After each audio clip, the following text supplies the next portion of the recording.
Welcome back to Philosophy 1101, Problems of Philosophy at the University of Connecticut. This week we'll be talking about the nature of the mind, not necessarily the human mind only.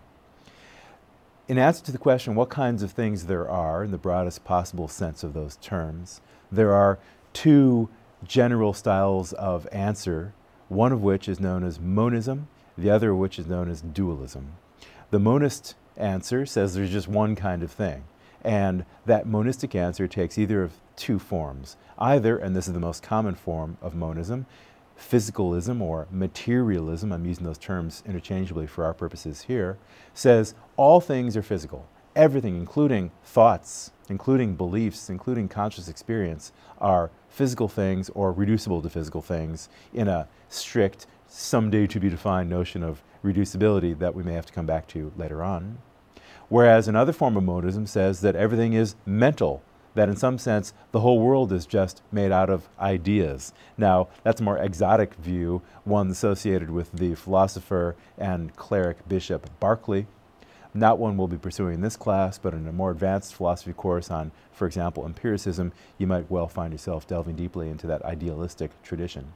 As opposed to monism is the philosophical view known as dualism. The dualist, as you can imagine, says there are two kinds of things. And the most common form of dualism will say the two kinds of things that there are, first of all, mental things, minds, for example, and the other kind of thing that there is are physical things. So the dualist says there are two kinds of things ultimately. They're mental and physical, and neither one is reducible to the other. In order to get a better fix on the nature of mentality or the mind, as we pursue this conversation, I think it's helpful to distinguish among three different types of mental phenomena. And these are things that either a dualist or a monist can agree upon. This is sort of neutral as between those previous answers to the metaphysical question. First of all, one important aspect or component of the mind are the cognitive elements thereof. That includes things like thought, knowledge, memory. Essentially, cognition is primarily about the processing of information. Cognitive science is very much involved with understanding how human and other minds are able to process information in order to get around and survive in the environment in which we find ourselves. Contrasting with the cognitive aspect of the mind is the affective, where affect has to do with emotions and moods. I'm going to distinguish between emotions and moods in the following way. Emotions are mental phenomena such as fear, such as hope, such as regret. You can feel fear or feel hope or feel regret, where there always has to be an answer to the question, what are you fearful or hopeful or regretful about? Those emotions, those things are emotions by virtue of the fact that they always require a kind of content, what the mind is directed towards, so to speak, that makes up the content of the emotion. Whereas by contrast, you can have an affective state that is a mood that does not require, it's not mandatory that it have a content. So I might be in an anxious mood simply because I've drunk too much coffee.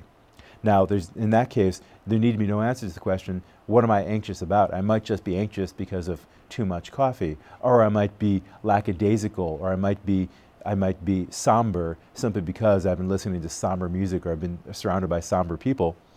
And there might not be any answer to the question, what am I somber about? I just am somber. And that's the mood, which distinguishes itself from an emotion because emotions, as I've said, mandate contents and answer to the question, what's the emotion about? Whereas moods permit, but do not mandate those contents. That is the affective dimension of the mind, which includes both emotions and moods. And the third general category of mental phenomena I want to distinguish is that of experiences, the experiential component of the mind. People sometimes refer to this as with the word qualia, or the qualitative aspect of the mind. And I'm talking about sensations, the experience of bitter, the touch of something smooth, the feel of something warm, a prick of pain in your arm as you brush up against something sharp. Those are all examples of experiential states. Likewise, when I'm conscious of my surroundings, when I'm paying special attention to the thought processes that I'm going through, perhaps, when I'm paying attention to the contents of my own mind in the way that Descartes would want us to do on certain occasions, that would be an example of the experiential component of the mind engaging in conscious awareness of its own contents. And of course, you can be consciously aware of things outside of you as you gaze around the room that you're in or other aspects of the environment that you're surrounded by. So these three components of the mind are cognitive, affective, and experiential. And notice that in a single situation, you can have all three components or aspects activated. So suppose, for example, that you've got an orange in your hand. Now, the cognitive component might be one that allows you to see, yes, I'm aware of the fact that there's an orange here. That is, that's something that you know to be the case. So that's cognitive.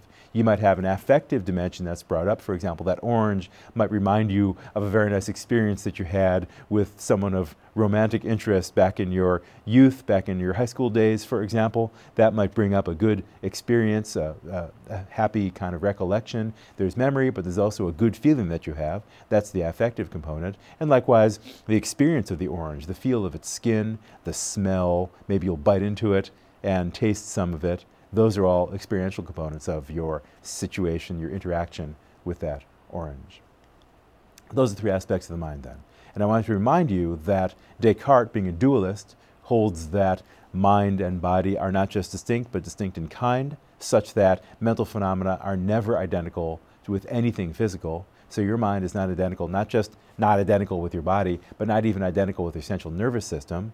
And remember, he argued that because he clearly and distinctly perceives that it's possible that he could exist without his body, he therefore has the modal property of being capable of existing without his body, but his mind does not have that modal property, that property of being capable of existing without his body. He couldn't have his body existing without existing. And therefore his mind and body have distinct properties, therefore they're not identical. Descartes, notice, has a very simple and therefore very powerful argument for dualism, and we need to think hard about precisely whether or not that closes the case, whether that shows conclusively that mind and body are distinct in kind. Another argument that we might consider, also in the sixth meditation, known as the divisibility argument, contends as follows. Any piece of matter can be divided. This is a pre-atomistic physics in which believers, scientists at this time, held that matter is infinitely divisible. Many mental things, however, cannot be divided. It doesn't make much sense to talk about cutting your thought about the Eiffel Tower in half or looking at the bottom part of your thought about the Eiffel Tower. So matter has the property of being capable of being divided, whereas mental phenomena do not have that property. Therefore, once again, same structure, mind and matter are distinct. Now, you might ask yourself whether this divisibility argument is as powerful as is the body detachment argument. There might be more reason for ways of challenging it, but Descartes took himself to have two different routes to his dualistic position, both of which were going to be, for him, adequate to show that the mind is distinct from anything physical. And now we need to ask ourselves, is that the only game in town? Is there a non-dualistic position that allows us to think about the nature of the mind?